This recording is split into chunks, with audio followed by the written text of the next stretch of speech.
Hola, soy la maestra Yesenia Castellán y hoy les hablaré de los paradigmas cognitivos. Un paradigma funciona de modo de una teoría. Nos ayuda a organizar y a comprender algunas cosas que no podemos clasificarlas como teorías. Los diferentes paradigmas nos ofrecen diferentes interpretaciones de la realidad.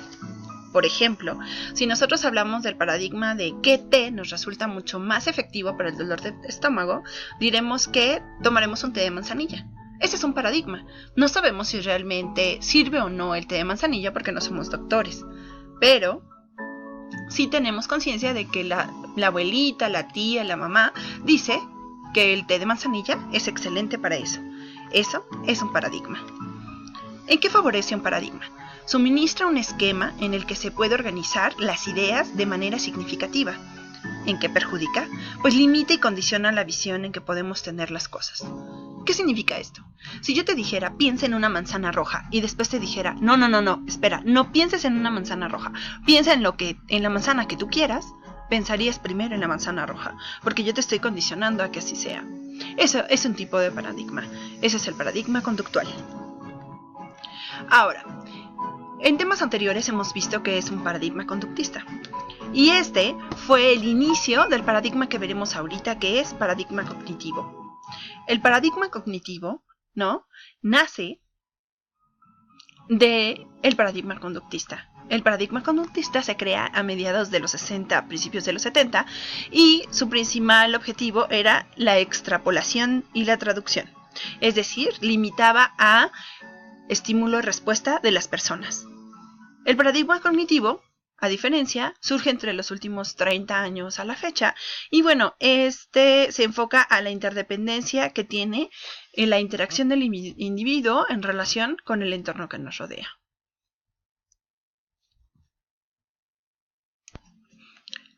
Si nos enfocamos al paradigma cognitivo, veremos que es el estudio de la cognición. Esto es, las representaciones o procesos mentales implicados en el conocimiento, que describen y explican la naturaleza de dichas representaciones mentales. Cada persona tenemos diferentes conceptualizaciones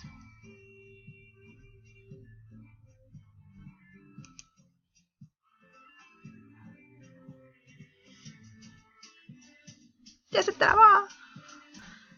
Como decíamos, el paradigma cognitivo es el estudio de la cognición, las representaciones o procesos mentales implicados en el conocimiento, que describen y explican la naturaleza de dichas representaciones mentales. Todo depende de cómo veamos las cosas. Anteriormente todo era conductual. O sea, si tú recibías la información y la codificabas de acuerdo a como te decía el docente, estaba bien. Pero si tú codificabas de cierta forma o de diferente manera lo que yo te decía, eso estaba mal. Ahora se cree lo contrario.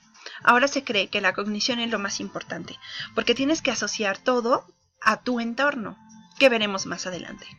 Uno de los teóricos más importantes que sobresalieron en estas teorías es Piaget con la psicología genética, Ausubel con el aprendizaje significativo, Gestalt y Brunner en el aprendizaje por descubrimiento, Vygotsky en la socialización de procesos cognitivos superiores y la importancia de las zonas de desarrollo próximo.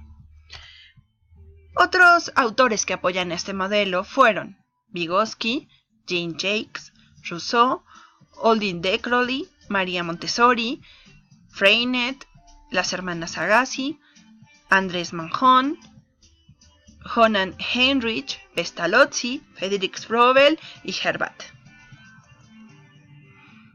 Gardner en 1987 y Pozo en 1989 decían que el estudio de la representación mental, que es el espacio del problema propio, está más allá del nivel biológico, sociológico o cultural. Juegan en la producción de las acciones y conductas humanas propias. Es decir, no requiero ser rico o ser pobre para poder actuar de cierta manera. Claro, tengo paradigmas que se desarrollan a partir del conocimiento de todas esas cosas o de esas conductas culturales y sociales. Por ejemplo, tomar un tenedor o agarrar los tacos con la mano, como se acostumbra en México. Sino va más allá de las conductas personales. ¿ok? ¿Qué experiencias tuve previas, por ejemplo? O qué cosas me gustan o no me gustan. Si tú me dijeras, te hago, por ejemplo, un licuado de fresa, si a mí no me gustara la fresa, mi condicionamiento sería, o mi cognición sería, las fresas son malas, no me gustan, me hacen daño. Pero si yo adoro las fresas, mi cognición sería, me gustan, son excelentes, nunca me han hecho daño, me encanta tomar licuado de fresa. Pero, ¿cómo las representaciones mentales guían los actos de los sujetos en el medio?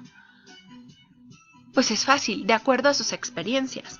Las experiencias de vida, los años, la madurez, etc. ¿Y cómo se construyen o generan dichas representaciones mentales en el sujeto que conoce? Pues de acuerdo a cómo vive esas experiencias. Si mi experiencia fue positiva al subirme en una montaña rusa, mi experiencia sería positiva volverme a subir. Pero si no fue muy agradable la experiencia que tuve de subirme en la montaña rusa, nunca lo haría de nuevo. Gardner, en 1987, decía que debe ser descrita en función de símbolos, esquemas, imágenes, ideas y otras formas de representación mental. Él crea lo que son las inteligencias múltiples y yo recomiendo que hagan este test a todos los alumnos que vayan a tener para que si lo desarrollan de cierta manera o de otra manera puedan saber cómo darles clases y cómo pueden generar su conocimiento de la mejor manera. Hay dos formas de representación según Gardner. Las formas múltiples y distintas y la imaginal o proporcional. Todo lo hacemos por medio de la imaginación o del proposicional. ¿Qué se refiere a esto? Si yo, por ejemplo, tengo la costumbre de dirigir a alguien en una dirección por medio de números de calles y direcciones específicas, es una forma de representación de mi conocimiento. Pero también puedo hacerlo por cuestiones más visuales, como en la tiendita de la esquina azul, das vuelta y llegas a una casa verde y luego doblas a la izquierda y hay un carro que está descompuesto. Esas cosas son formas múltiples y distintas que yo imagino cómo llegar a un lugar. De Vega, por ejemplo, decía que hay dos interpretaciones análogas y funcionales, que es la mente y el ordenador. Él decía que la mente actúa muy diferente a un ordenador, un procesador o una computadora. ¿Por qué creen? Pues porque tienen emociones. Las emociones son los que sobresalen en ellas. Por ejemplo, si nosotros pusiéramos un pentagrama y le dijéramos a alguien que desarrollara una figura con esta, cada quien desarrollaría el pentagrama de acuerdo a cómo lo ve. El objeto de estudio entonces es el mecanismo básico y profundo por los que se elaboran el conocimiento, desde la percepción, la memoria, el aprendizaje, hasta la formación de conceptos y razonamiento.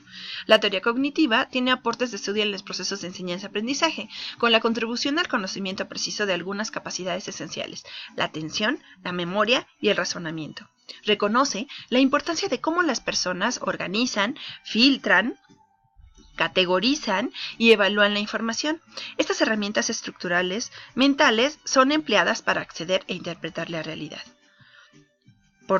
Dos puntos importantes que interesa a la psicología cognitiva, es el estudiar cómo las personas entienden al mundo en el que viven y también se aborda las cuestiones de cómo los seres humanos toman la información sensorial entrante y la transforman, sintetizan, elaboran, almacenan, recuperan y finalmente hacen uso de ella. El número 2 es cómo la cognición lleva a la conducta desde un enfoque motivacional. La cognición es un trampolín a la acción. Para los teóricos cognitivistas, la acción está principalmente en función de los pensamientos de la persona y no de algún instinto, necesidad o pulsión o estado de activación como el conductual. Y bueno, aquí puse unos ejemplos para que vean cómo podemos elegir una respuesta a partir de la cognición o el conocimiento que tengamos. Y a partir de una experiencia previa, generar un resultado.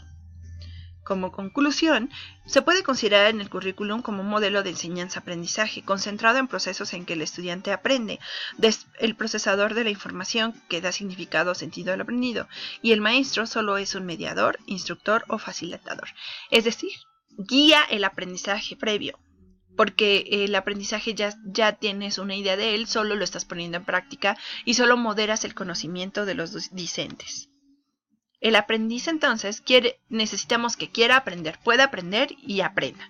Quiere aprender porque si por ejemplo es de ingeniería y yo te voy a enseñar una materia de gastronomía, probablemente la gastronomía no te dé tanto interés. Puede aprender, es decir, tiene la edad para aprender y aprende mediante las estrategias, ideas y estructuras que uno plantea para que ellos desarrollen sus propios conocimientos cognitivos. Ese paradigma se encarga de analizar y definir los procesos de pensamiento del profesor en su enseñanza y los procesos y pensamientos del alumno en su aprendizaje. Es decir, su estudio está centrado en relación del alumno y el maestro.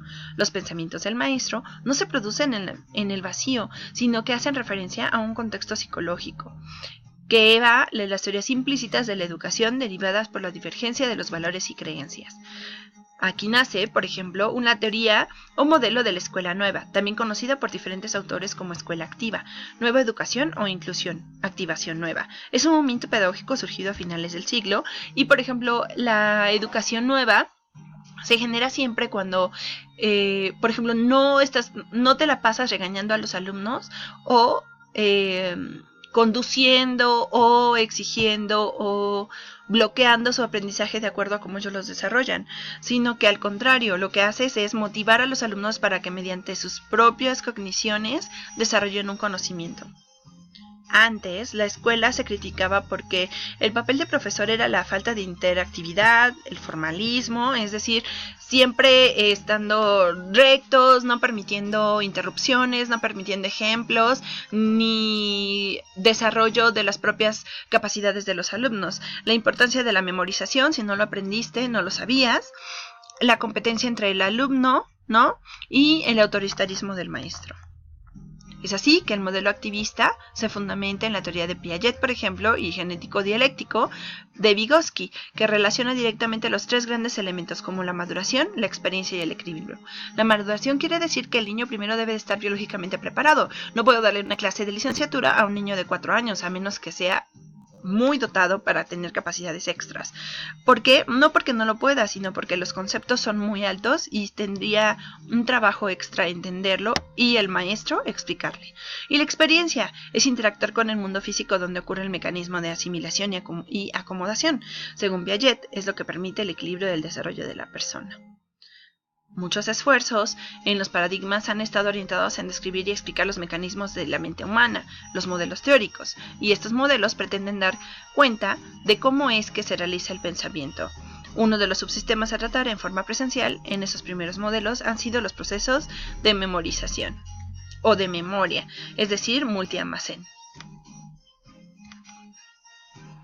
Las ideas principales es que la teoría cognitiva proporciona grandes aportaciones de estudio al proceso de enseñanza-aprendizaje, muestra una nueva visión del ser humano, reconoce la importancia como las personas organizan, filtran, codifican, caracterizan, evalúan la información y forman en estas herramientas estructuradas esquemas mentales que son empleados para acceder a interpretar la realidad. Consideran que cada individuo tendrá diferentes representaciones del mundo, las que dependerán de los propios esquemas y la interacción en la realidad. En conclusión, la teoría cognitiva determina qué aprender. Constituye en síntesis la forma del contenido recibido por las percepciones, las cuales actúan en forma relativa y personal en cada individuo, y que a su vez se encuentran influidas en los procesos que anteceden a actitudes y motivaciones individuales. Dos de las cuestiones centrales que han interesado resaltar en los psicólogos educativos son las que señalan que la educación debería orientarse al logro de aprendizajes significativos, con sentido y desarrollo de habilidades estratégicas generales y específicas de aprendizaje. Soy Yesenia Castellán, muchas gracias por escuchar. Buen día.